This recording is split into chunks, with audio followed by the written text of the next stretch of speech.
Another foodie show where the fun begins.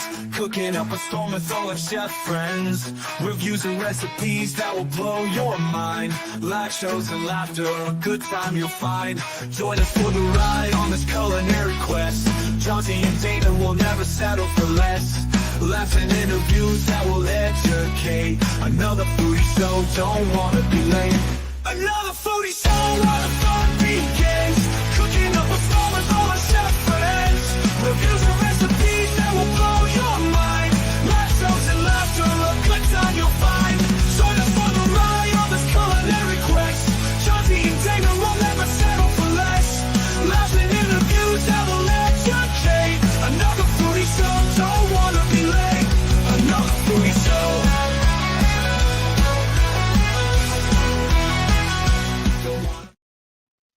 Bro, What? that needs to be about 2 minutes long. Oh, Just- I know. Yeah, It's that. Unfortunately, that's yeah. But if we had I'd a have few to minutes, redo another. Well, but if we, at the same time, if we had it 2 minutes long, people might be like, "I didn't come just to listen to music." Did I you? don't know. They usually Or did love you? the intros. That's what I They say. Or usually did you? love the intros. I mean, I come here for the intros Me too. I and do the too. guests. It's Yeah. all the fluff in between that. Yeah, Those two bearded guys are kind of weird. nah, they're overrated.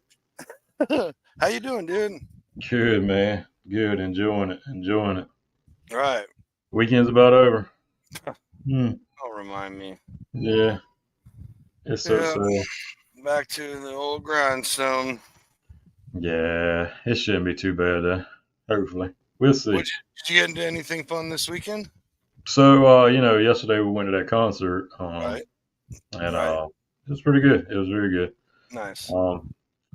He didn't draw the crowd I thought. Did Mom have a good time? Oh, absolutely. Yeah, everybody That's did. all that Yeah. matters. You guys That's had a good time. There it is. Yeah, we all had a good time. Yeah, I seen that Dutch. I seen it come through. I hadn't looked at it though. But yeah, it was good. I figured Brantley Gilbert would have drew a bigger crowd, but after he got to talking, he's been doing it for 20 years and really I do hadn't earned forget he's been around that long. and then he hadn't had no radio hits in so long, so Oh, it yeah. makes sense. So it makes sense. But the opening acts was. I've been following both of them guys since they first come on the scene, so it's great. Right. What about you? Oh, I got into a bit of fun. I felt like I had these, so I broke down like a whole sirloin roast. And actually, I should have brought the video of it just so I get critiqued by tonight's guest and she could tell me how bad I did. You probably jacked it up. So I had I had a few the steaks, like, the ones they put in the packages for you or whatever. Yeah. And I don't know, I got a wild hair in my ass, thin sliced it all, super thin, and seasoned it, and bought some hoagie rolls, made a homemade cheddar cheese sauce, and did some pepper and onions for like classic Philly cheese. I don't want to start a riot. But I've heard rumors that it was originally with cheddar cheese. I don't know, whatever. I wanted to try that version, folks. Don't crucify me. I've heard it all kind of which ways, man. Dude, cheese sauce. Oh, Well, that's pretty good. good. That's that Italian background. Right. Well, hell no. You know what I mean? Babe, but it's all about that butter roux. It's all about how you start that roux. So Preach, Right. and preach again. Right. People sleep on the roux, man. That's the problem. People sleep on it. They Right. won't take that time. Dude, and so I bought some sodium citrate, Mm-hmm. which is salt from citrus, essentially. Okay. And that, like, you put a little bit in that, and it'll help your cheese sauce stay like creamy. Your cheese won't like clump back up and try to become cheese. How sometimes you get it and it has little clumps in it still. You put that in it and it makes it like creamy like Velveeta without it being Velveeta. So I didn't even have to use it, dude. I didn't even have to use that because I don't know. Maybe I just did it right perfectly for the first time. Whatever. You got the ratio. Maybe you got the Yeah, ratios right. true. this time. Cheesesteak. Yeah. All right. I feel you on that, Dutch. Hey, real quick. Let's see. We got T Eagles in the house. He come Monday early. Eve. Don't say it like that. That's terrible. What did say? There we go. Happy Sunday, dudes and dudettes. Go, buddy. Good evening, gents. Yeah, there we go. All right. He said Velveeta's fish bait. I don't. Yeah, it has its purpose, but it's not in macaroni and cheese. Let's put it that way. Right. Now, if you're doing like a quick queso dip or something like that, sure, it comes in a pinch and it fills that platter up. That is fair. But dude, I literally used a little bit of butter, a little bit of flour, a little bit of milk, and some cheddar cheese. So Yep. you're going to basically do all those steps and then melt the Velveeta anyway, or like half of them. Right. Yeah, no, that sounds exactly how I do my mac and cheese. So. And no, I did not use a bag pre-shredded. I shredded from a block, so it didn't have the potato starch or sawdust on it to keep it from clumping. There you go. So there is that. But anyway, we're not here to talk about cheese or Velveeta. We are here to talk about that meat. Yeah, talk about that meat. Hey, and beef, pork, whatever slides across the table, I bet it's getting sliced and diced. All the way from Minnesota. Hey, remember, we've had Frickson on before, where this is the other side of that. This is the other side. We have the farm side. Now we got the processing side. We got a butcher on tonight out of Minnesota, a dudette rocking the meat shop. Yep. It says the only pink this side. I would venture to say this or any side of the Mississippi. Mm-hmm. Lindsey with an E, Blondies Butcher Shop owner extraordinaire. Here we go. Oh. Hello. The peanut was jumping in here for a second. How are you guys? Good. How are you? That was quite an intro. Yeah, sorry. I don't know. I always feel like they can be better, but you did we're a semi-pro podcaster right here. Yeah. Semi-pro. Yeah. We hadn't made the big leagues yet. Well, thanks so much for having me, you guys. Thank you for doing this. Thank you for coming. Sunday night. Yeah, we figured it'd be a nice chill way to end the week for people and for us. This is like our cheers. We get to hang out with each other and hopefully interview all the people we want. For sure. So, you said yes, so here we go. Another one off the list. So yeah, hey, how are you? How was your week? I really thought you were going to see a wind-whipped girl. We were going to hit the river today, but we were so exhausted. We did. We ended up harvesting beef yesterday morning, and then we had 1,000-pound rib or a prime rib feed last night. So, 1,000-pound rib. Yeah, you heard that, people. That's a one with 3 zeros. Yeah. Save numerous zeros when you pay for it too. Never fails. Right. Is that what is that? Well, how much is that? Is that how many cows does that take? 6, 7? It was 56 roasts, so almost 30 head of cattle. Lord. Wow. Yeah. Holy and then you always do a couple extra in case you drop one. And got to. Right. Or if you have a guy like me there who's eats a little bit more than his share. Well, that or your arm gets sore cutting after so long and they start getting thicker cuts than they should be. Yeah, you're like, I'm done. You just cut in half, serve it. Right. Just take the damn thing. Go. Right. How much do you want? Just take it. Yeah. Yeah. That's when the electric knife could come into play. Right. So I do a little butchering myself. Oh, here we go. Yep. I'm here for it. I haven't broken down a cow. Obviously, I've done wild game hunting, but I butcher a pig every year for like the last. Good for you. Yeah, the last 10, 11 years now. I can't remember how long it's been. It's been a long time. Yeah. So, and that is like literally, I tell everybody in my life, like, even my wife knows, like, no one exists during that weekend. That is my weekend. And we, it's with the Portuguese family, so it's like a tradition they do. Fun. and they invite all their families. So like we've done like 18 pigs in a weekend, and I just stand at the butcher table. That's all I do is break down pigs. I love it. Yeah. Yeah. I don't. No. No, we got burnt out after 2020 on pigs up here when the packing plant shut down, and we were doing thousands of pigs a day. But yeah, I hear you. It's a tradition that not a lot of people have. I was doing 1,000 pigs a day. That's insane. Yeah, But right, that's what's so cool is like we get to like I have a pretty deep knowledge of that skill set now. Yes, that's awesome. From animal to animal, the cuts vary a tiny bit, but if you just follow or correct me if I'm wrong, follow muscle lines and all that. That's how I do it. But and tell people if we can do it, anybody can do it, right? Like, don't be intimidated by it. Well, I don't think you should. I'm not saying it doesn't take skill. I'm not like, oh, anybody could be a butcher, but you could butcher your own animal for sure. Well, the art comes with time. Right. It's just learning the trade first and foremost, and then the art comes. You add your spin to it. So, and pigs are a great starting point for anybody wanting to try. Bingo. I feel they're super easy to break down. Right.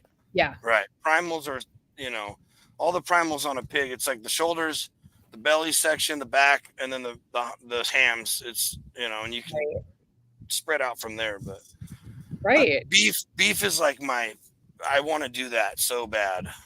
Well, you always have an open invitation to Blondies Butcher Shop. So don't threaten me. I'm moving to Ohio next year, so I won't be that far away. Perfect. You won't be that far away. No. Right. No. So real quick before we get into Johnsy talking too much again, tell us how it is what it is, Damon. I nerd out. I'm used to it. I'm used to it. But tell us how it all started, how you started out, where Blondies came from, and just give us the whole kind of rundown of everything. Yeah. I don't think there's really any rhyme or reason. It's the $1 million question, how I got into it. I was actually a paramedic out in the Bighorn Mountains for quite a few years. I had hit kind of my burnout factor in EMS. I had been in it since my late teens. And I'd called home complaining like any kid does to their parent. And my dad's like, well, the meat locker's for sale across the street. If there's any medical people watching, you'll know what I say when it's kind of nice for once in your life to have 100% death ratio, maybe a little more morbid than be on a Sunday. I love it. I get it. Nobody ever calls you for coffee. It's always an emergency of some sort. So everything just comes to me to die. I don't have to try to save anything. That's a lot off your shoulders. Yeah, right. Yeah. So I grew up with a mom that was a large and small animal vet tech. My dad was a welder. I'm back in the local community I grew up in, which is a small farming community in southeastern Minnesota. And, it was always just tradition here. It was second nature that you butchered an animal every fall, or you butchered chickens or a hog every year. I hadn't had any real experience in the trade. I had ranched for a big rancher in Montana in my late teens. And, we had harvested on the ranch there. I was a very rookie hunting guide at that point in time. And we did elk, antelope, muleys, you name it, bear, deer. So I had experience in more of the wild game sector than I ever did the domestic animal sector. So it's not like I went into it completely blindsided, but for the most part, I started cold.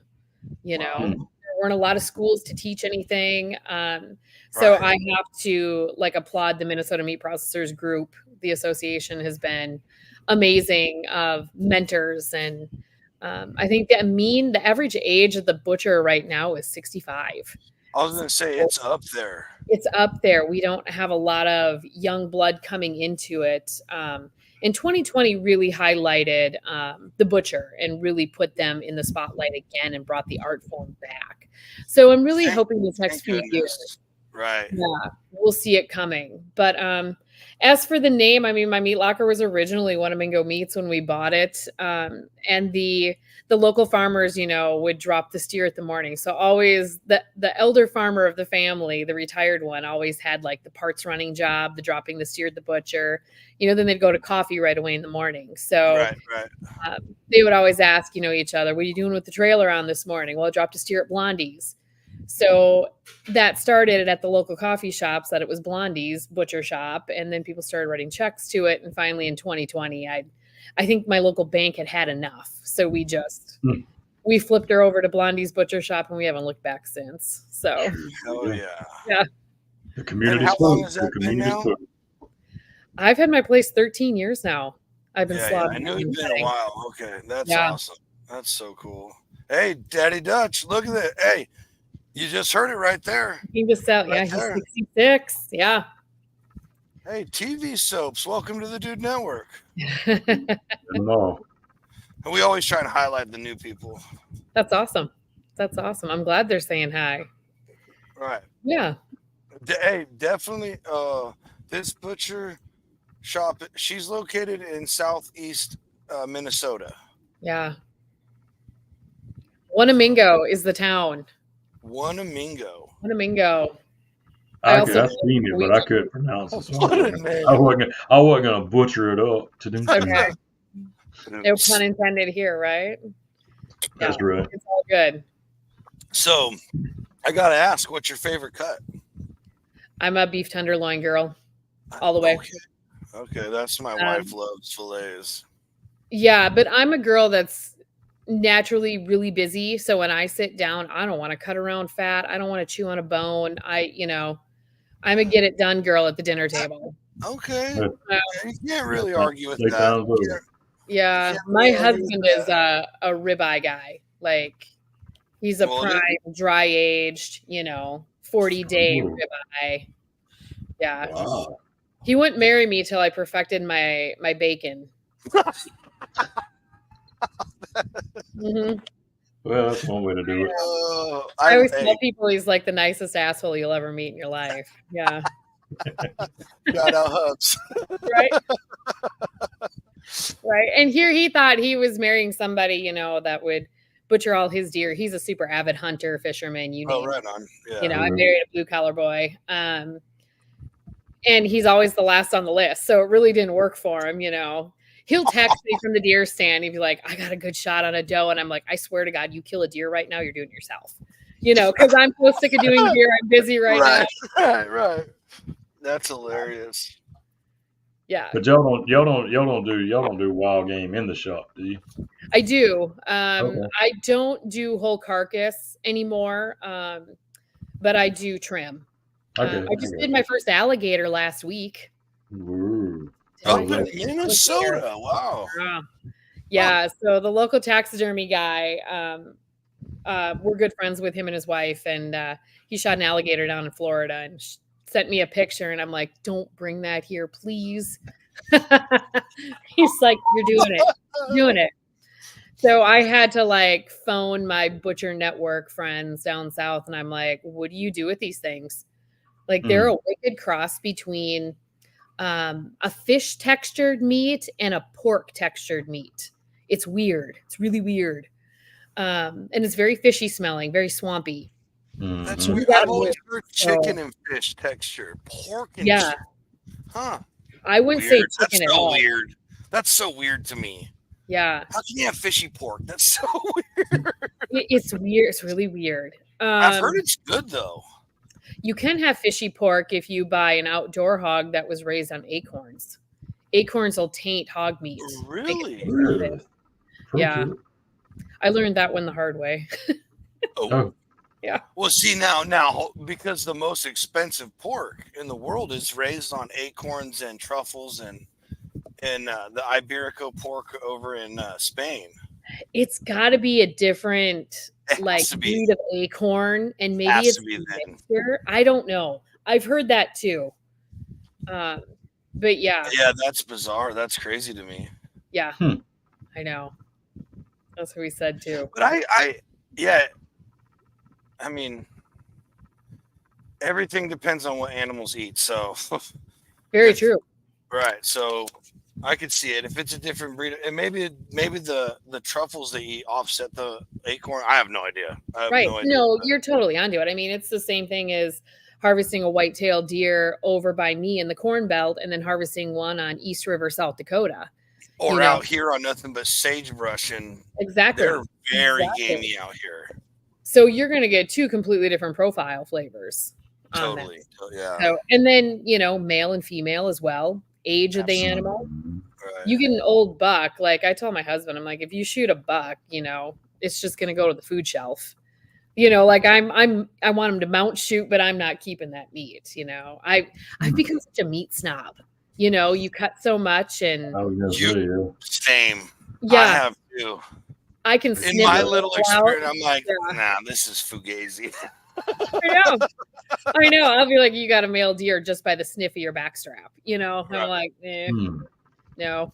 Maybe soak him a little bit in bromelain, pineapple juice, or buttermilk or something before you cook him up. Right. Just pull some of it out. That makes a lot of sense. Yeah. Never tried the pineapple juice. You have to be very careful with pineapple juice. You do. Bromelaine's a good friend for you, for tenderizing and getting some tainted flavors out, right? But it can take it to mush in a second too. So. Yeah, if you leave it in, like it's like if it's supposed to stay in there for 25 minutes, at minute 26, it's starting to completely fall apart. It's insane, but it works. It works so well. It's crazy. And you got to watch the fat content too in your meat. So if you're working with a leaner meat and utilizing pineapple juice, you might want to check it at minute 15. Right. Instead of 26. So, yeah. I'm telling you guys, fat matters. Fat is important. It is. It's the name of the game. It's the food for your brain, folks. You heard it here 1,000 times. Speaking of fat matters, no, well, appreciate you, John. I just went brain dead. I just had a squirrel moment like you. Yeah, the beef tallow. The beef tallow. You break the beef tallow. You break the beef tallow and you turn it into lotion. Is that correct, or cream or something? Yeah. We just started doing that. I'm hoping to offer it. We got our e-commerce being built right now, so I'm hoping it'll be up before Christmas. But yeah, beef tallow is all the rage right now. And it really, your best beef tallow will come off your corn finished animals. You can get. On some finished beef animals, you can get close to 60 pounds of fat on their belly. And really what that fat is it sits in the body cavity, and it's basically abdominal fat, but it surrounds the beef kidneys. The kidneys just hang in the body cavity. So if you get a full, lard loin from a local butcher shop and they haven't removed the kidney, you might have a shock when you cut it in half to break it down. You'll have a full-blown kidney sitting in the middle of it. So and your hanger steaks are attached to it as well. If you eat hanger steaks, they float right in there in the basis of the diaphragm. Yeah. So I cut 3 of them out, and how many of those I've thrown away over the years? But I wonder how many every butcher's thrown away until all of a sudden someone made it. Oh, check this steak out! I know. Yeah, this weird thing that goes in the back. Yeah, it comes from such a funky area because it's in the actual guttural cavity of the animal. It's not external. It's a very weird place to all of a sudden have a muscle. It is, and it basically just supports. So the lungs and the heart sit in one sac, and then it's the diaphragm, and then the guttural sac is secondary to that. So it basically supports both of those sacs in the cattle body. So it has no job other than to hang. And hangers. Literally, right. But yeah, beef tallow it's all the rage right now, and it's really fun to see a lot of the homesteading style stuff come back, and people really utilizing all forms of the animal once again. Right.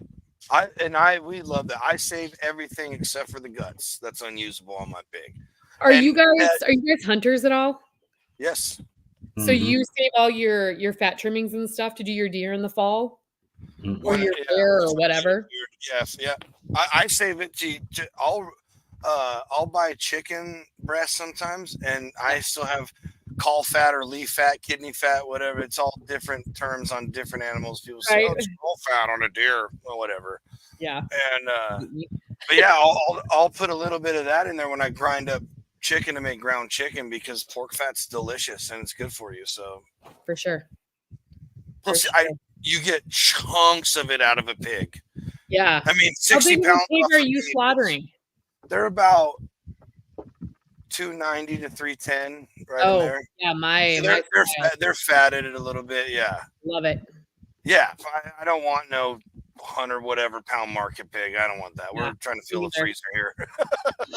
Plus, I want the fat. I want it to have a little bit of fat everywhere. You know, the only thing Well, that you want your bellies developed, you know. Right. You don't want to have to chimp your spare rib and thin out your bellies for bacon. You know, I like to cut pork fat off of my pork chop. You know, I don't want a lean pork chop. No, yeah. I have like this big of a fat cap on my Do you? pork. Jeez. Because I've even cut out pork prime ribs. I'm not even sure Yep. what the term is for porks. But yeah, we'll cut like 3 or 4 bone little prime rib sections from chops, and I leave that whole thing on the back. And Yeah, when I don't want to eat that much necessarily in one bite, but I want it on there when I the cook. flavor's For amazing sure. though. Yeah, Right. for sure. For sure. So I have heard this, and I would just like clarification or the reason why. But where I do my pigs, I helped the guy. He raised a steer, shot it for someone, and when we skinned it and all this stuff, the hide still has to stay with it because of old school like cow theft laws, and it's crazy over here. I don't know if it's like that here. The head In and California, the hide, right? yeah, like the hide and the That's for sure. head still has to stay together with the body for like old cattle rustling laws from whenever ago. It's wild. But they were like, "Oh," I'm like, "Are we gonna help them break it down?" And they're like, "No, it has to go to the meat locker to hang for like 20 something days," they said.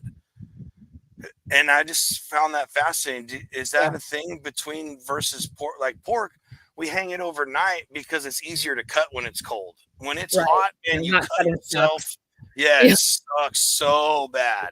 You'll do it once and never again. Yeah. That is exactly the fact. I have done it one time, and I'm like, no, I'm not cutting until we cool those things down. But they said the beef has to any beef has to naturally age, whether you dry age it later or not. It has to age hanging. Is that true? And if so, do you know why? What's the difference between the animals like that? Yeah, for sure. So your first question, to compare it, pigs to beef. Pigs they don't have the internal marbling that beef have. So when it comes down to it, hogs can only really maximally hang for about 3 days in a cooler. You get big ones anywhere, say you get a 300-pound hanging hog. I've hung them for a week. I wouldn't go much longer. Huge hanging hog. That's a big hanging hog. Yeah. You get into your sows. I have a lot of guys who love the big sows, and they can get upwards of 500-600 pounds. Oh, I've seen, they look like Volkswagens. Yeah, they're big girls. But they, they make the best sausage. And you can ask any sausage maker in the Midwest, they'll want to sow all day long. There's an insider butcher tip for you. Pro tips here on the Dude Network, folks. Right. So the thing with beef, and when we talk about this, we really know there's predominantly 2 types of beef right now in the industry, and we're looking at grass-fed or hot on the market, and corn finished is all the conversation, right? The only difference between the 2 of them is corn finished for the last like 16 weeks are getting fed corn added to their diet. So they're both completely grass-fed animals, just with added sugars, proteins, carbohydrates to their diet in those last 2-3 months.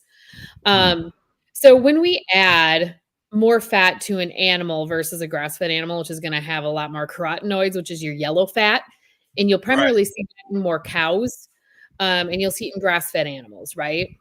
So we usually don't hang grass-fed animals as long as we do corn-finished animals, just for the fact that they haven't had the time to set up that third spacing fat. So they're not putting fat on the back of their loin. They're not getting as much intramuscular marbling inside. So you almost have to treat grass-fed cattle like you would wild game. If you hang them too long, they're going to get that tainty, soured, acidic flavor. They still have the active enzymes breaking down connective tissue in the muscle, but it doesn't have the fat to keep the flavoring in there. So corn finished beef traditionally in my locker will hang 20 to 21 days, no problem. Right. Yeah, that's okay. That's about the number I heard. Yep. You are going to lose 10% of your carcass weight, and that's going to be water dehydration, and that'll happen after like the first 14 days. If it's an animal, say that you're going to put all into hamburger, you could hang them 24 hours because you're grinding them, right? And the grinders please don't do that for us. Yeah. So you don't have to waste your cooler space and time on doing it that way. Right. But I like a 3-week aged corn finished beef. You've put 16 months, 18 months into this animal. Give her another 3 weeks to finish her out fair. Right. Exactly. Yeah. And especially, if we've got one that comes in extra hot, maybe it jumped a few fences while they were trying to get it in the morning of something, whatever the story is. We need a calm animal, and we need to hang that lactic acid out of the muscle. Bingo, folks. We had 1 year where a pig got a little hot beforehand. Had a little more fighting spirit than the other ones. We'll put it that way. And that one, you just let all that adrenaline work itself out. Otherwise, it's just a little bit different. Hard, because that muscle, the muscle should be like this, and when it's lactic acid, it sits like this. So you want those enzymes. I mean, they're going to go through 2 phases of rigor mortis, right? So you want those enzymes to sit there and eat it and slowly loosen it up, so it's like this, so you can chew through it, right? Mm-hmm. So, yeah, there's your difference between the two. Corn finished, aged, grass, no. And I always laugh at people because they're like, "Oh, I don't like grass finished." Like, yeah, okay. They're like, "Oh, no, not finished." They say, "I don't like grass-fed beef," and I go, "Yeah, listen to me, dear. You're the kid. That's all that cow ate most of its life is grass." Yeah, but and that's fair. We know grain's more used, right? Like grain finished is more readily available for people in the stores. I would say it's more consumer's choice. More the preference. Everybody is mostly raised on grain finished animals. Okay. I mean, if you tried to make a smash burger out of 90-10 hamburger, it would, yeah. I mean, it's going to be stuck to your grill, and it's going to be dry as can be. It would be a crisp thing of beef, like a beef cracker. Right.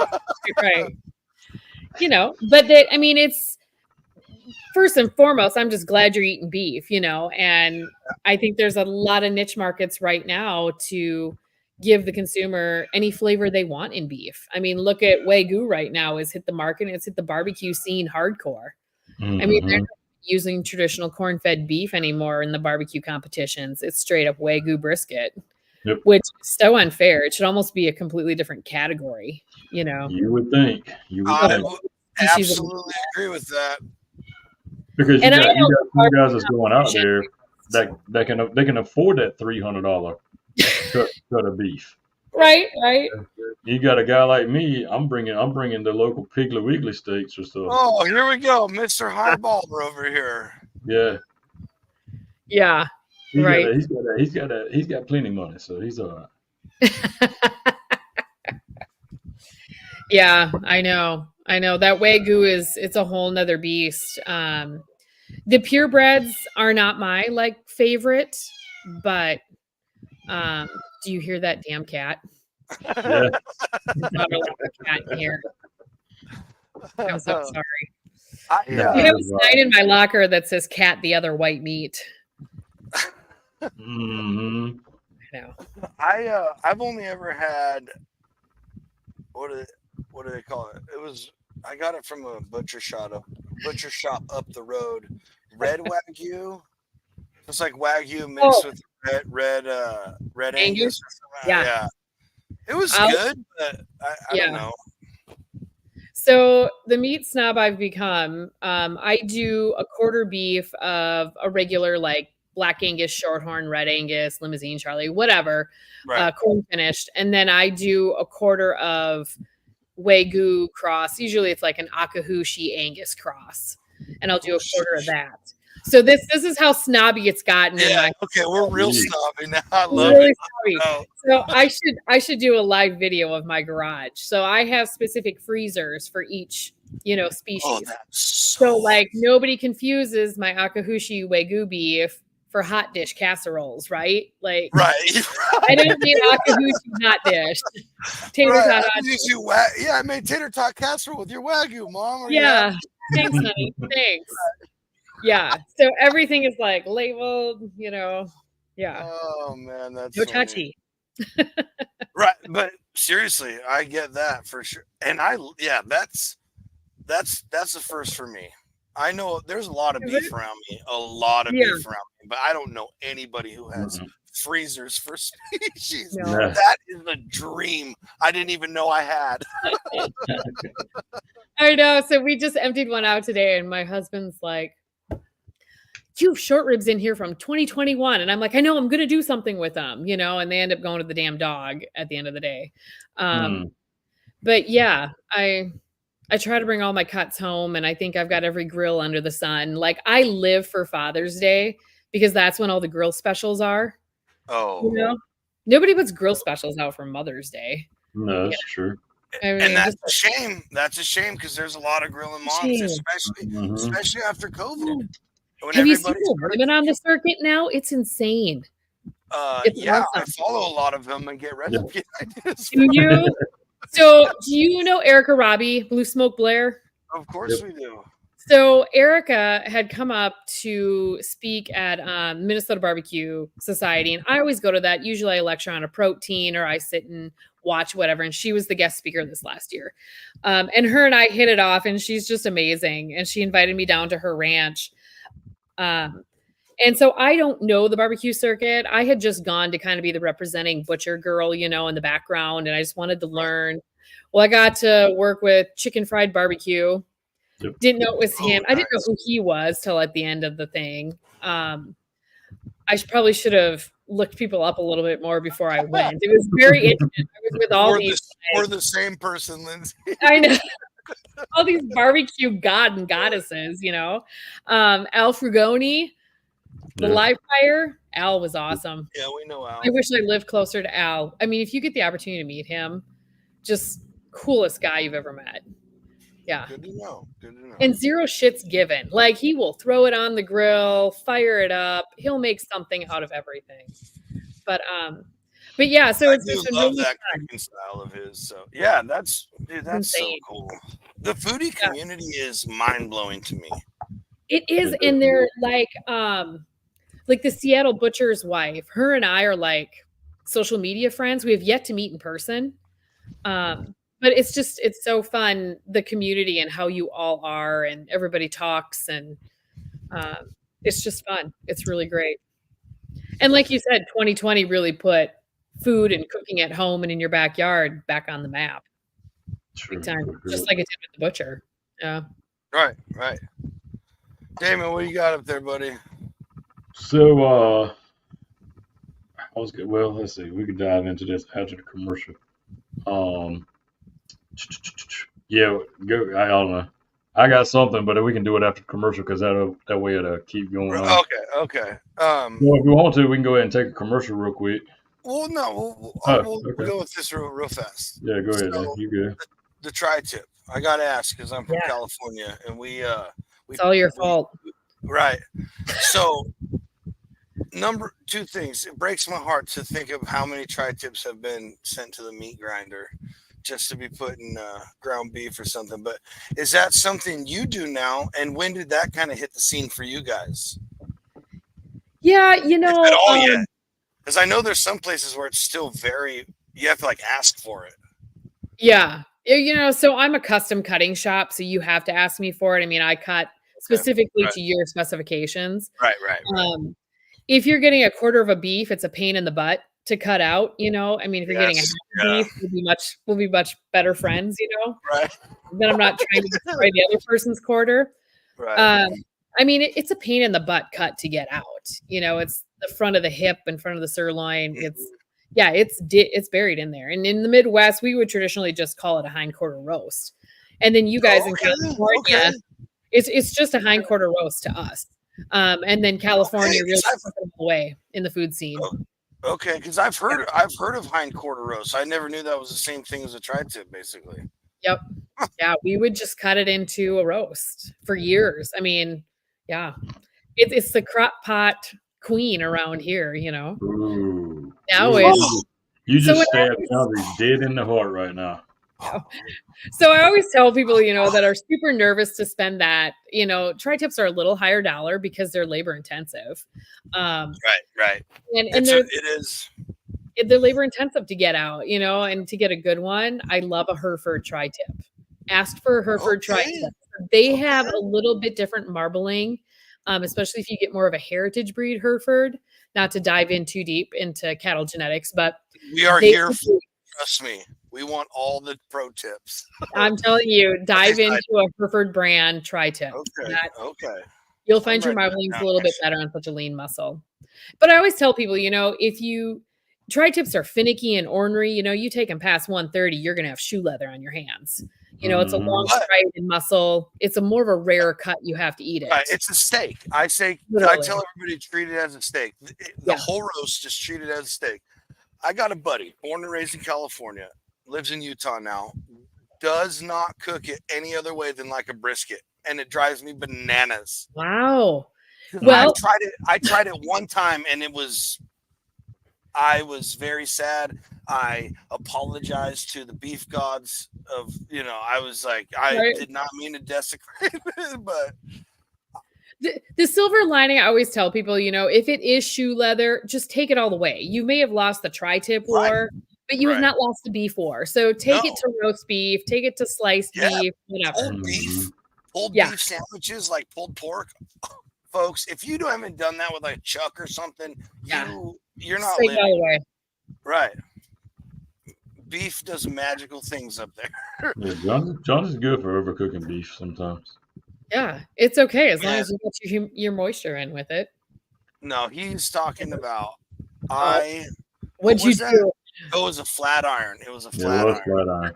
And I was trying to cook it to like 135, 140, make sure all that internal, because it's a little bit more grist or fat. So give it a little bit of time. Chuck cut. I'm making Alfredo inside with chicken Alfredo at the same time inside. And I'm like, oh crap. Damon, can you please go check that roast for me? And he brings it in on the cutting board with my thermometer in it facing towards him.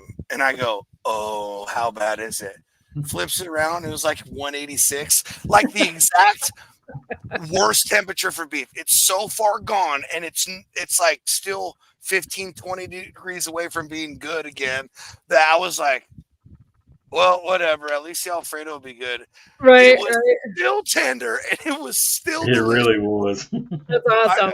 It was. I don't know. I've never cooked beef to that temperature and it been good, but that I don't know. Maybe it was just someone with some barbecue gods were smiling. The gods were with you that night. Yeah, it was. Yeah. They were like, we're not going to let this guy embarrass himself that much in front of his friends. Oh, yeah. Awesome. But yeah. That Also, a very underutilized piece of meat, folks. You guys should definitely get into flat irons. Those things are phenomenal. Yeah. It was good. Yeah, they say they're comparable to the beef tenderloin. I don't think so, but I wouldn't say that either. And I've eaten several steaks, roast. I love them, but I don't know. They have. Yeah. I've had some shoulder cut. It's right in the groove of the shoulder blade. Right. It's a very worked muscle for a cow. And so it's a weight stabilizing muscle. So 85% of the cattle's body weight is on that front shoulder. Right. So which you're going to have fattier fattier muscles used, the tougher like, right? Well, I always say your tougher is going to be your longer striated muscles, and that'll be the hindquarter of any animal because it's the driving muscle. It pushes the animal forward. The front is the weight bearing. That makes sense. Okay, So, that makes sense. Yeah, if you're looking for more tender cuts, a more fattier cut, it's going to be your front. Leaner, longer, it's going to be your hind end. So your pulled beef is going to come from your hindquarters. Yeah, your tri-tips. I got a flat iron one time, like a little mini roast one, and it was so marbled it looked like Wagyu. I mean, I took pictures of it because I'm just like, this is freaking insane looking, but it's not the same, folks. It's not the same kind of fat, but it was. No. You hit the nail on the head.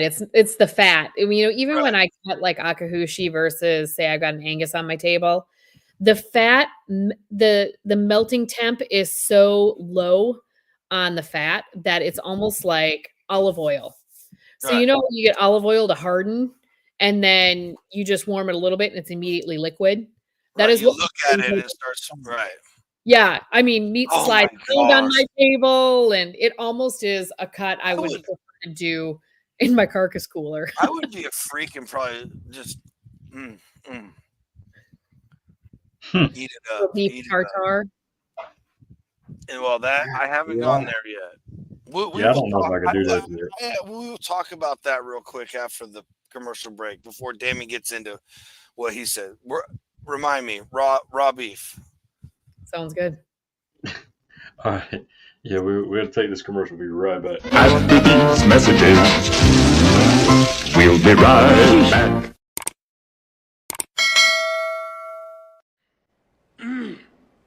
Drinking. A lot of anything on your bucket list that now with all this happened is creating more opportunities for you? Is there anything that you got planned that you're going to do that you're really excited about? And is there something that you really want to do that you're hoping you get to schedule here soon? I am working on some, I have a couple of things working. So trying to get Coley's as an actual brick and mortar is one. Okay. And the other is I really like doing different festivals. So just being at different festivals and just growing my business. I think that's like just what I'm just really, working on. I'm trying to make sure that I am staying focused and getting things done.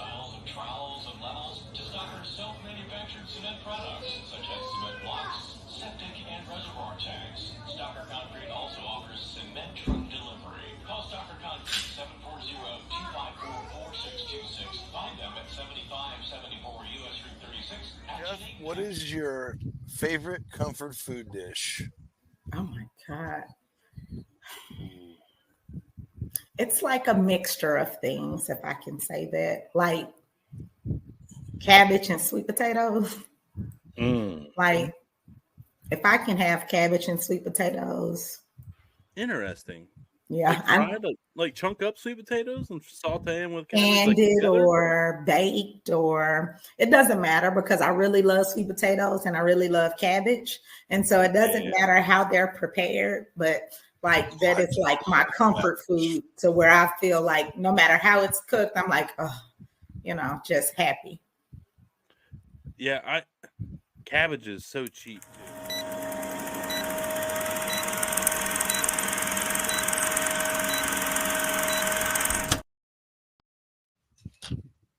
Welcome back, folks. So real quick, before you get to your stuff. No, you're good. Lindsey, you mentioned steak tartare. Yeah, now, that's something I haven't ventured towards, mostly because I got a bad gag reflex. I'm a texture guy, and like the way I see it made, I'm like, I'm gonna have to figure it out for myself. But my dad used to tell me his mom used to send him down the street to the butcher. He'd always bring a nickel. I mean, this is 70s, whatever. That he would always bring a nickel to get like a handful of ground beef, fresh ground beef, that he would have the butcher then salt for him, and he would snack on that on the way home. No. And that just blows my mind. Okay. I know. I love it. I know. Most of, if you're going to the higher end restaurants that are serving it, they're buying in irradiated raw beef, So when we look at like E. coli on meat, we look at whole muscle and it usually just lives on the exterior surface, right? And there's so many different strains of E. coli, right? Yeah. So when we put it through the grinder, we're taking all the outsides and we're mixing it to the inside and all together. So that is like growth for massive E. coli outbreak potential. That's so crazy. Yeah. So I always your told him he guy was nuts. No, he's definitely nuts. make sure it's radiated. Not to say like, so I've got this 73-year-old that has been with me for years. He's retired. Construction guy, worked with my husband for years, and he's like my right-hand man when I need someone to shoot or help me kill or cut or whatever. Right. And he will walk by if I'm grinding beef for the locker for retail, and he'll grab a handful and go down to the kill floor. And I'm just like, Please, yeah. But he's also the same guy that will cut a pig's tongue out and take that home for supper. He'll crock pot that, or beef kidney or liver. Yeah. But he's from the generation that lived off that stuff. I will say, people had to do that. I live in a very Hispanic food community, and I love taco trucks. Lengua, aka tongue, if it is cooked exactly correctly, it is very good. But the line for correct cooking is so small that it most of the time is overcooked and very not palatable. I haven't done I've done beef.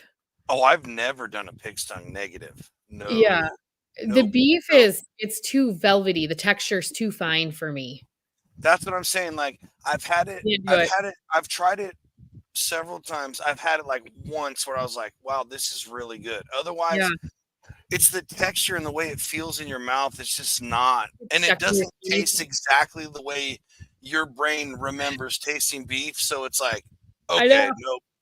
It's a much more dense beef flavor too. Yeah. Oh yeah. It's got a completely different flavor. It's a beautiful muscle though. And that's the thing.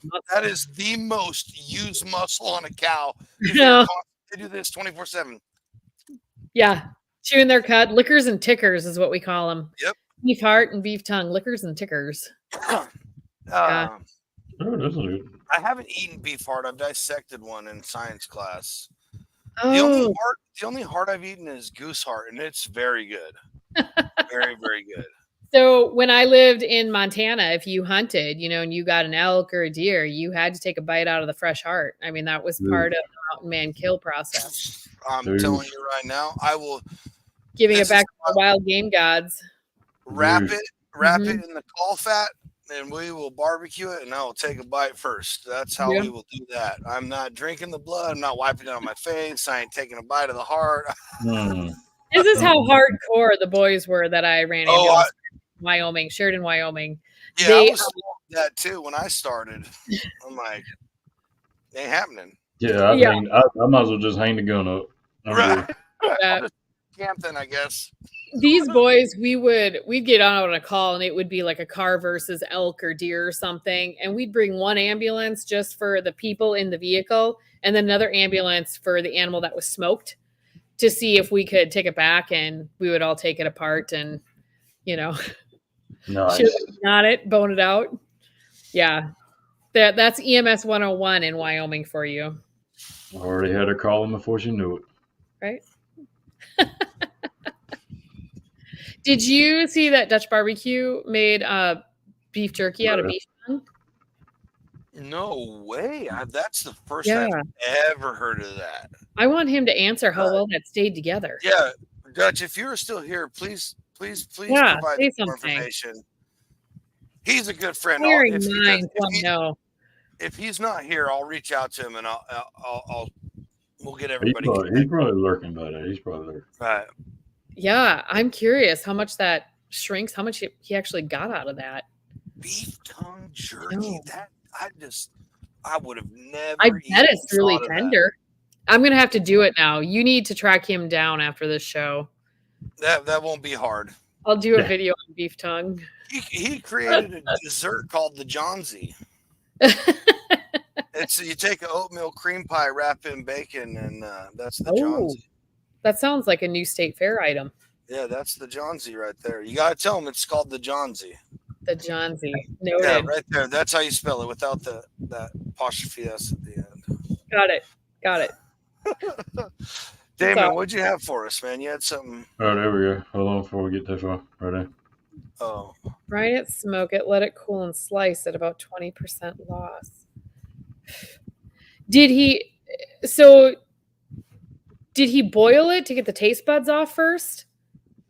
And then brine and then it? I strip it off. But you can't. It's hard to brine cooked meat. I need more info. Inquiring minds. I was say inquiring minds want to know. Or did he just hardcore knife the taste buds off? Damn. Here he comes. He's skinned it. Skinned it. What a savage. You beast. It's like skinning a horse. Doof.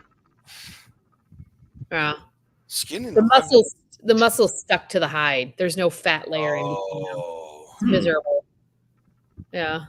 Not that I'm making pony baloney by any means of the word. I just I would work with local vets and stuff. Like if we had to poach a horse or something for an insurance claim. Can you tell I grew up a vet tech daughter? So yeah, exactly. So no pony baloney and blondies. Did they then eat the horse? No. Okay. It was one that had an insurance policy on it and passed for unforeseen reasons or something. And Right. you have to go in and because it's illegal in the U.S. I think to eat horse. I don't know. Not really allowed or frowned on. But it's they serve it all the time in other countries. So I had it in France. Right, France is a huge one. Yeah, it reminded me a lot of bear. It was very similar to bear. What? Yeah, it was rich. It was rich. It was greasy. Yeah. Huh. That's wild. It's too wild. I know. Question from the crowd: Do you offer classes? I should. I've been asked a lot that. I mean, there's a lot of people that want to learn. Yeah.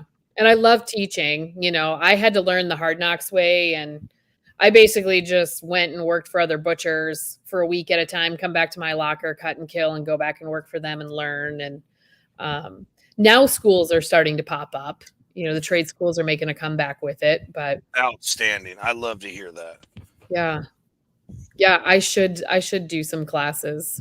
Because everything, obviously I learned working with my friends. My buddy's dad who runs that event we go to was a butcher. He would travel all up and down California and go to everybody's farms and do that way back when. And so, he knows what he's talking. He knows. Yeah. And he's basically a doctor. So I don't know, some medical guru. And, but other than that, my dad and I looked everything up from I think it was the Institute of Kentucky or Kentucky Institute something. Yes. Everything else, they have a meat college. That's the only one we could find anywhere on the internet. And I will tell you, when I first started and we bought this locker and I had no clue what I was doing. Not badass though. And my dad's we bought it with the mentality of, it was the right price. So if we wanted to liquidate, we'd come out even. Yeah, right. So that was the only reason going into it. But the Institute of Kentucky, the University of Kentucky was amazing. They were the only people that responded to me and offered me to come down and take a free class with them to learn. That's so awesome. Man, shout out to you guys then. Yeah. They were amazing. So I never took them up on it, but yeah. Respond to some little girl in Podunk, Winnemango, Sign me up for the Hard Knock certified education. Hey, we're all about hard knock life, right? Yeah. Make your mistakes, learn quick, and move forward fast. Right. Again. Absolutely. Yeah. Yeah, Dutch even said he'll drive 5 hours for the class. I'm You must be telling pretty you, close to me. 5 hours? he's I can't remember right now. He's somewhere in Iowa. Iowa, yeah. Yeah, he's not far then, because I'm close. But I'm about I'm 4. telling everybody right now, if you even think that might be fun, just if you can find somewhere to do it, or if Lindsey starts offering them, you can get there. If you cook in any way, butchering it is, at least for me, it is so fun. I stand at the table. I have a horrible back. I'm in like pain for a week afterwards, and it is literally my favorite weekend of the year. Period. There's no drinking involved, is there, during this week? No, actually, there. I mean, there could be if you wanted to, but like when I told everybody when I moved to Ohio, I'll fly back for that event. I won't like it. That'll be my Christmas, Thanksgiving, everything. That's what I'll come back for and visit everybody because I love it more than the rest of the holidays. I will say it is probably, my favorite part of the job is sending that quality product, that homegrown product out and putting it on people's families' dinner tables. Knowing that you're feeding your family on your own and you did it yourself. And bingo. I've toured a lot of the big packing plants, beef packing plants, chicken, pork, and there's just something to be said that you did it on your own. And being part of that story. We bring up a lot of issues in the food industry on this show, recalls and all this and that kind of stuff. And when you know where it's coming from, and every process was through these two things right here, it's a really, when you sit down at the dinner table after cooking that you did, from the time it was alive to now it's sitting on your plate, I don't know, it's super rewarding for me. 100% agreed. I mean, I do 60 chickens every year, meat birds for our family. I've got a local kid that raises them. And then I do minimum of a half a beef, sometimes 3/4 of a beef, and then a whole hog. And that knocks us a good 1 year to date. Right. Like literally the only pork I ever buy is when I burnt my 2 shoulders and I want to do another pork butt. The quick run. That's it. Yeah. That's it. I hear you. It's crazy. I hear you. Folks, and look, I'm telling you, if I'm anywhere close to you and I'll help you. Awesome. I'm about it. I'm about this life. Especially when you come to Ohio. You're going to be bored in Ohio anyway, so. Well, we'll be doing Dude Network stuff, so. Well, there you go. There's not much else to do in Ohio. It'll be, well, then it'll just give us an excuse to come do a Dude Network takeover at Blondies one day. Let's do it. We'll even get you a pink apron. Stop. I just had a company send me I'll fly out before I move for pink apron. Put you on the kill floor for a day. Yeah. I would do it. I'm telling you. I'd do any part of it. I'm cool with it. Exactly what you said. The whole process of being able to deliver quality, knowing that there's no fudging around the packaging, no fudging around the whatever, none of whatever. None of the label BS. Farm use, the overuse. Cutting to your table. I love it. I'm serious. I preach it all the. Ask these guys. I talk about it probably too much, but I mean, they just ran a test on McDonald's hamburger patty, and it had over 400 different gene codes. So about 400 different beef in that one little patty. Yeah. And not that there's anything wrong with that, don't get me wrong. We get into these bigger packing plants, and my biggest thing is, the amount of chemical that they have to use to clean and the crews they have to bring in. And that's the hard part for me is the mass chemical usage just to keep Listeria and E. coli, at bay. I mean, those are the two big culprits. And then how much of that is ending up back in the beef?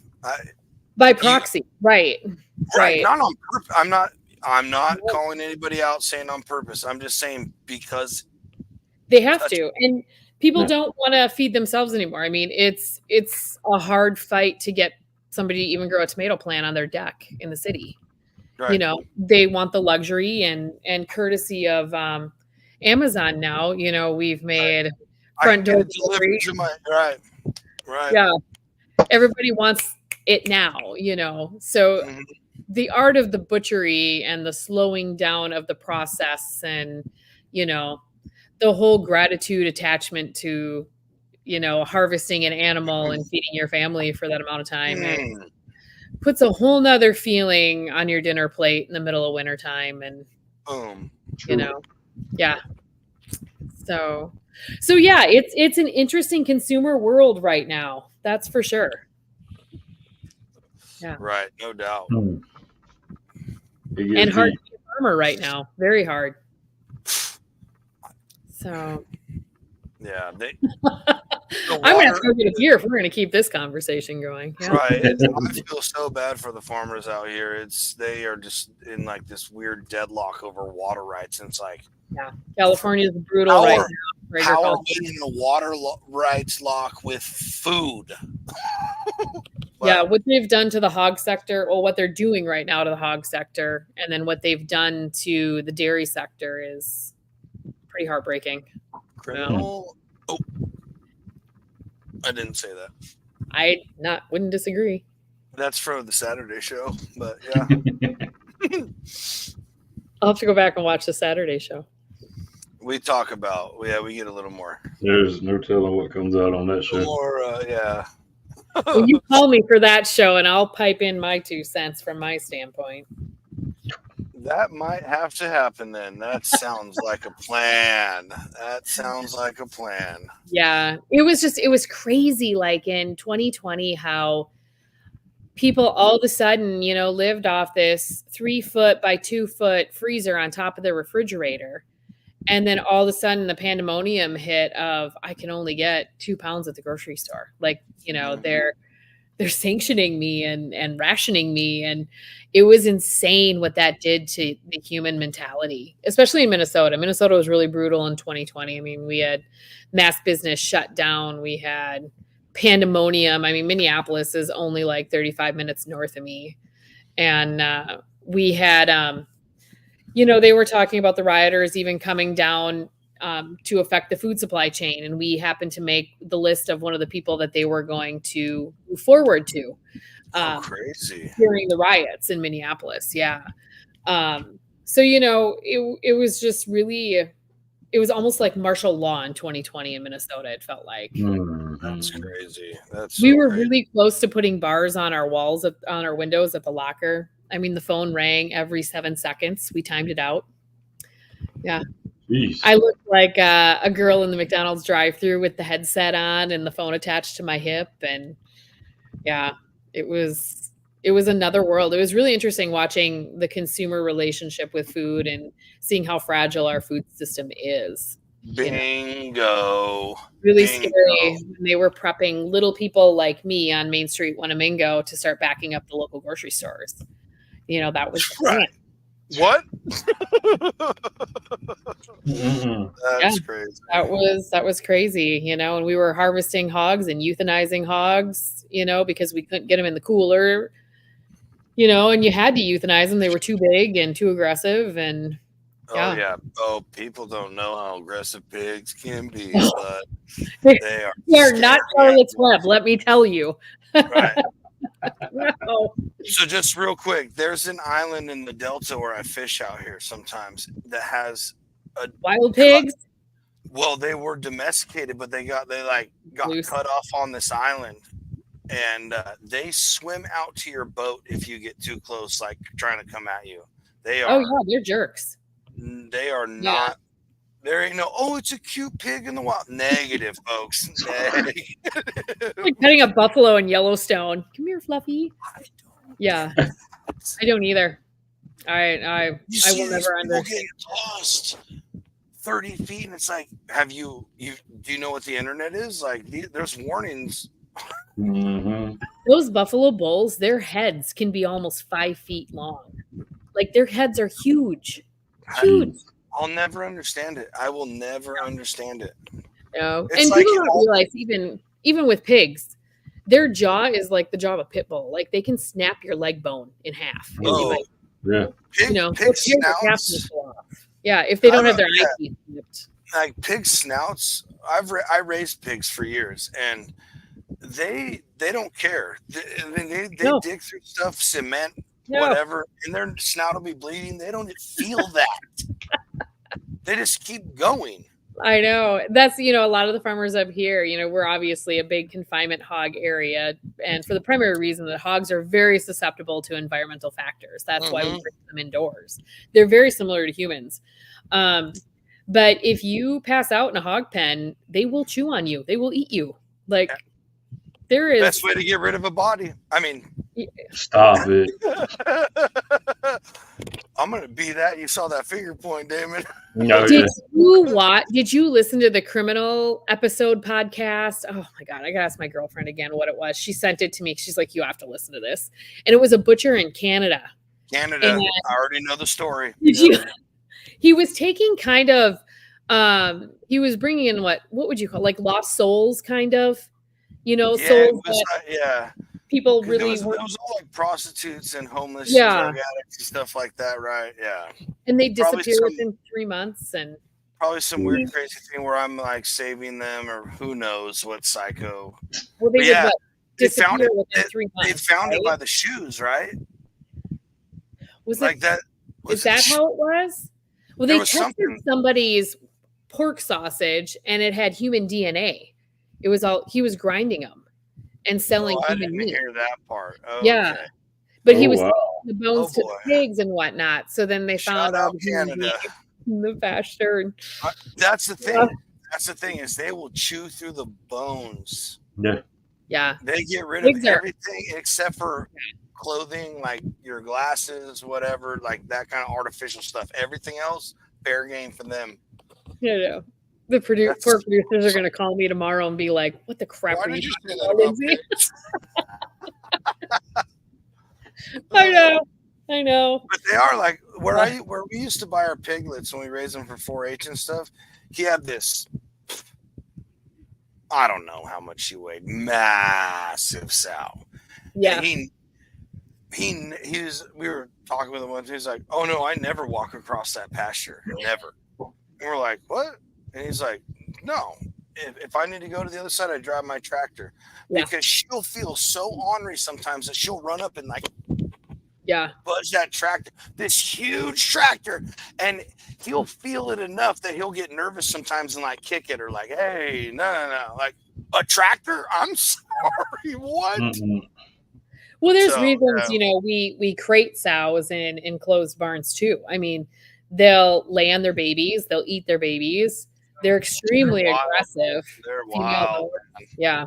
They're wild. Pigs are wild. That's crazy. Yeah, you just don't hear those stories. And then when you get California doing the stuff they're doing to the hog sector, pretend we're not here in California. That's why I just have an American flag. I love it. It just feels like California's really removed themselves from the food chain.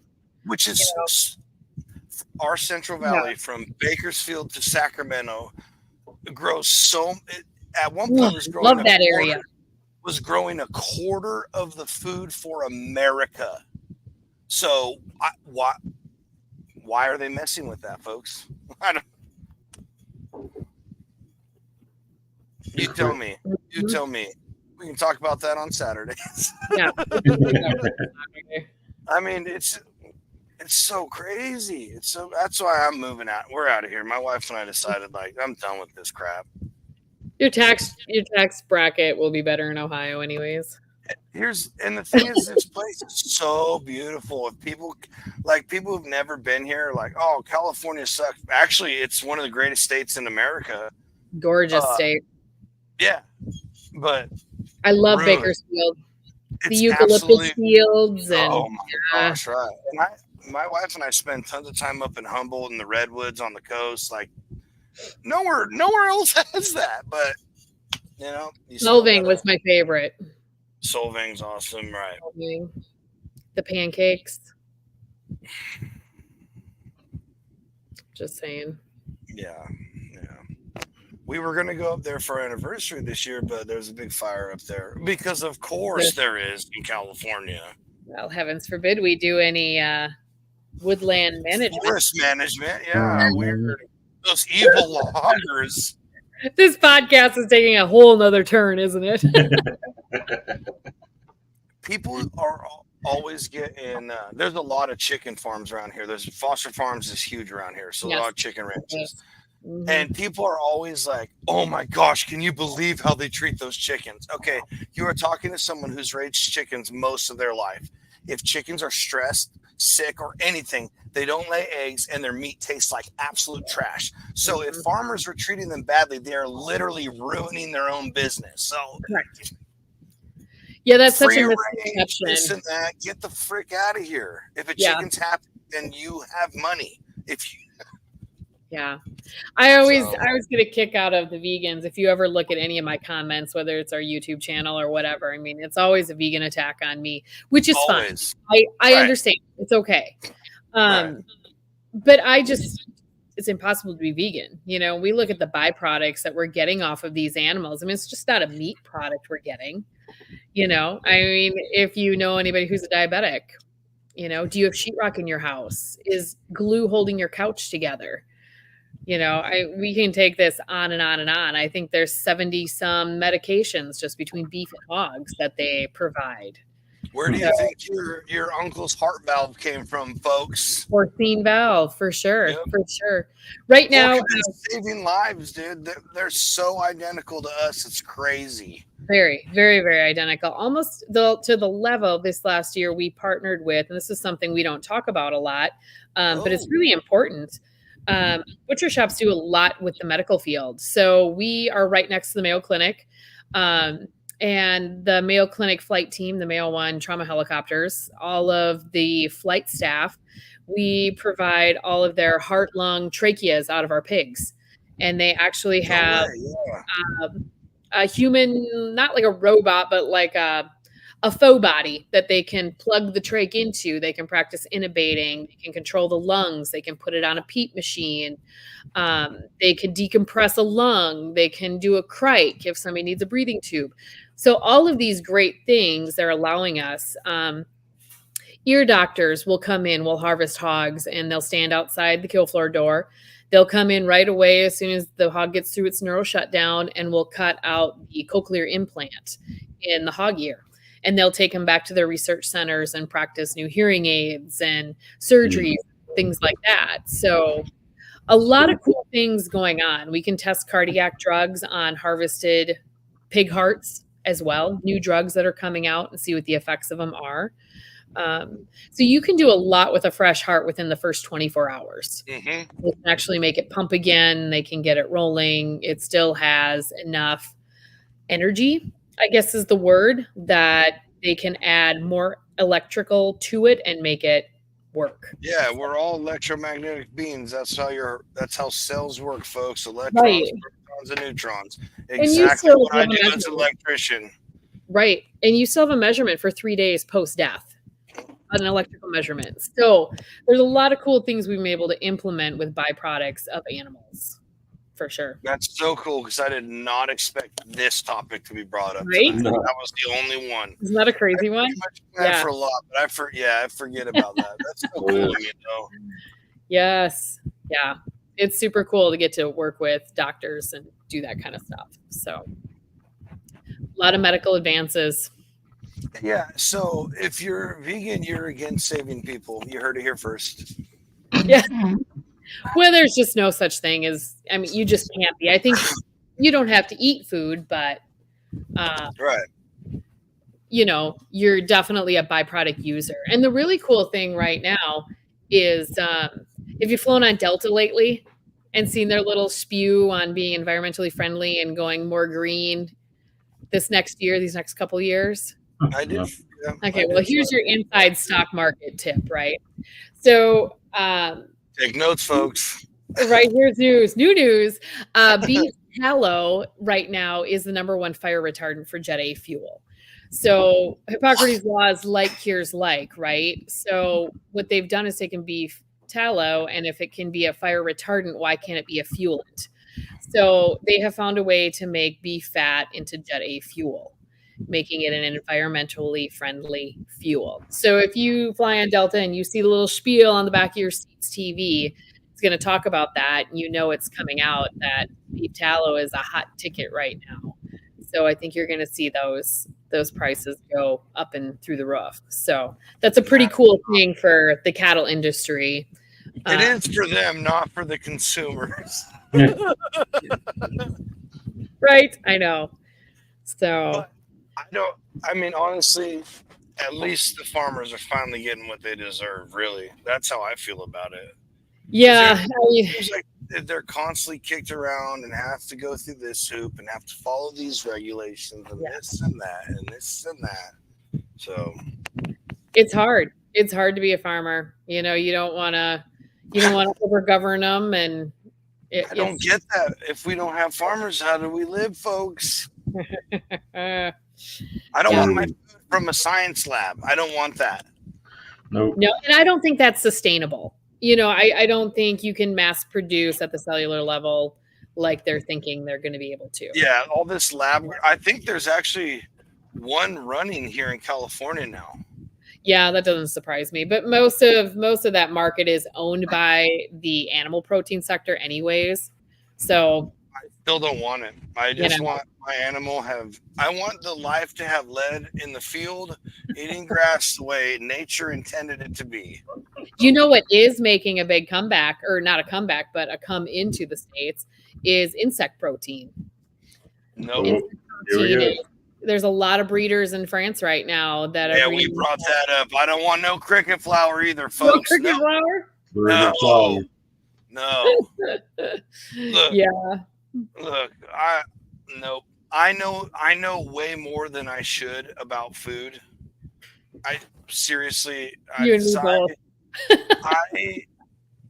Once I like get a sniff of something, I'm like, well, how far does this go? Like, I have to know all the ins and outs, and it's frightening. So I know. Yeah, the cricket protein I thought was really interesting. I actually got to be on a food panel, an international food panel with a cricket grower. He was a food scientist, and it was a protein shake additive, which is great for countries like Africa that, you know, they have the taste profile for that because it's been in their, you know, it's been a delicacy in their society forever, you know? Right. I'm not saying nothing. Like, I love cheese. I'm one of those people. I'm like, the stinkier, the weirder, it's probably going to taste better. But I'm not the guy who's going to eat the maggot cheese from Sicily. I'm just not that guy. Yeah. Well, we're screwed, Johnsy, if we don't live in the United States. So you and I probably wouldn't survive. Yeah. I might do good like Ireland. I don't see any weird stuff coming out of Ireland. So I would do fine in Italy too. I'm Italian, so I make pasta. So, yeah, I'm an Irish girl. I married a Norwegian. Beef and potatoes. Yeah. Norwegian. I can cook lutefisk. I won't eat it, but I can cook it with the best of them. I was trained well. Does your husband eat or know what surströmming is? No, he's even more picky than you and I. Like, he's the guy that will eat French fries and he'll eat it right up to his finger and then he'll throw the end. What does that? Like, it's a shrimp. I don't understand. Yeah, I don't know. She goes, I don't eat the ends. I'm like, it's the same as what you just ate. That's hilarious. He blames it on digging around sewers his whole life with his hoe. Yeah. Can't wash his hands, so I got you. Ooh. Tweaked him. Yeah, I feel that one. Yeah, you wouldn't drink water either if you talked to him about water pipes. Oh no, water. Yeah, I already know. That's why we have a very nice, very meat show, you guys. Yeah, we have a very nice, very expensive filter in the house because we know about what. Yeah, that's what I'm saying. all the information is out there, folks, about food and everything. It's just, it's how easy you want to live your life, I guess. Yeah. If you want to, that's like, Yeah. I almost wish I didn't know everything I knew, but I don't know. It's wild. You and me both. Yeah. Anyway, Damon, before we get out of here, real quick, because we are about that. This show went really fast. Yeah, it's actually going to work out perfect now. So I actually wanted to highlight and bring up one of your videos that actually highlighted your shop. So you could see what your shop had available. Blondies, we may be a little meat locker. We are from 1934, so we're pretty tiny, but we pack a punch in what little space we have. So make sure you stop in. Other than the ice cream you'll see here, we've got everything for your selection for your backyard grilling needs, from multiple flavors of broths to Blondie's famous barbecued ribs on our very own pits, a large selection of multiple flavors and beef sticks. We've got bacon wrapped chicken breasts that are stuffed with 8 different flavors of seasonings and cheeses inside. We've got marinated chicken breasts, marinated pork chops. We have a whole to-go selection of pre-made meats. So if you just need a quick pulled pork, couple pounds to throw in the crock pot if you're having a party on the weekend. We've got pulled ham, pulled beef, barbecued pulled pork, as well as our very own homemade brisket, pre-sliced, ready to go and just be warmed up. Stop in anytime along with our to-go pizzas and pre-made brisket hamburger patties ready for the grill. We got something for everybody. So stop in sometime. We'd love to have you. That's a one-stop shop. A butcher shop pizza, that is the first I've ever seen. That's amazing. With the pizza? Yeah, that was what I was going to ask earlier, but it's all good. Isn't that funny? Yeah, it was. So Ellsworth Cheese Creamery is just across the border from us, about 20 miles. And they do pizzas. And I had hit them up one day. I'm like, would you ever teach me how to do that? And they're like, heck yeah. So we sell a ton of pizza. It's insane. Never thought I'd be making pizzas in my butcher shop, but. Yeah. Agreed. That's one of our first dude trips when I get out there, buddy.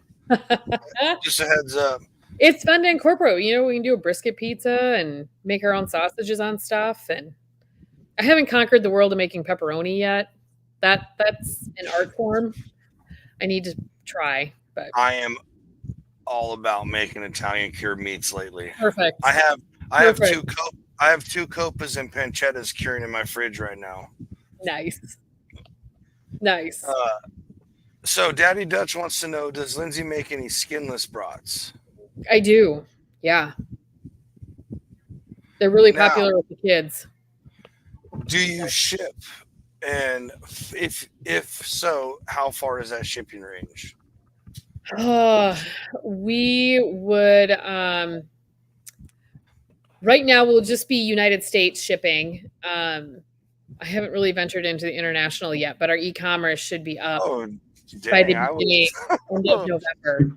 Yeah, he was just trying to mean when you do the next state over. Yeah, I was just thinking, like, do you make it to the West Coast? Oh, I make it to the West Coast. Yes. Well, yes. we've definitely talked to other. We've talked to a couple farmers and have close relationship with a couple farmers, and for sure. We've bought from them, but during the summer they won't send it to me. They won't send meat to me during the summer. Sure. Which I get. I'm totally fine with that. I don't on want the shipping schedule and if it can stay frozen. I don't want spoiled meat, right? Yeah, I wouldn't. I'd rather just not have it because I don't want it to waste. So. Yeah, I hear you. Yeah, it's going to be interesting, but I'm really excited. We have a lot of people asking for stuff from the Midwest, and we've got some fun recipes, and yeah. So here we got you some go great right merch coming out. Merch.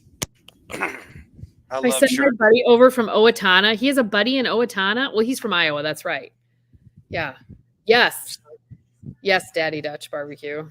There you go, buddy. Making dreams happen here on the Dude Network. Right? Connecting all tonight. It's the Dudette Network. I loved that when you posted that. You guys did the Dudettes on. I'm like, that's awesome. We actually, in our merch shop, we have a shirt where in like graffiti hot pink paint over the microphone, it says TTE Dudette. I'm going to have to go in and get that. No, we'll send you one. We'll send you I'll one. wear it on my next our Saturday night special conversation. Yeah. We'll make sure you get one. You don't. Yeah, We'll make I'll sure you send you guys some jerky and stuff too. So get. Hate to hear we'll it. have to reconnect on addresses. Yeah, Yeah. of course. Thank you guys. This was fun. Absolutely. This was absolutely fun. And I would definitely like to reconnect and go over some of the food industry stuff that we can talk about too, Absolutely. because that's super huge for both me and Damon. Yeah, you know, and we have a safe. They always say we have the safest food system in the United States, here in the United States, but I always feel like it could be safer. Yeah, I just have questions because if you hold up our ingredients versus other countries, ours seems to always be significantly longer with words that none of us can pronounce. So, and some of that is the chemical name for it, and it's not that big of a deal, right? Some of it, right? Exactly. Stuff is, you know, we have to move food across the United States. It's not like we're in Europe where you can be in the next country in 2 hours. You know, right? And that's some of the things that us laymen's don't know. We just see this huge, crazy scientific word, and we're like, "Oh my gosh, what is that?" I don't want, but that might not be harmless. I mean, that might be harmless versus, and it might be.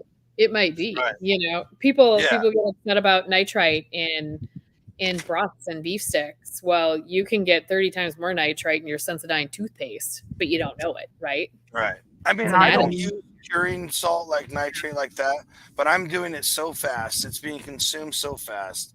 Yeah. And I'm not sending it anywhere. It's not sitting on my shelf until someone buys it. I understand for certain things, but I look forward to this conversation. Yeah. Yes. Damon, what do you got right there before we head out of here? I was gonna say we got the website right here. Here's the website, folks. BlondiesButcherShop.com right there. There she is. I love the pink wood. Thank you. Man, you know what, Damon? I might need to restain mine. I'm gonna restain mine now. We should have been better about that and stain the backdrop of the show to pink tonight. Yeah, we didn't. Boys, next time.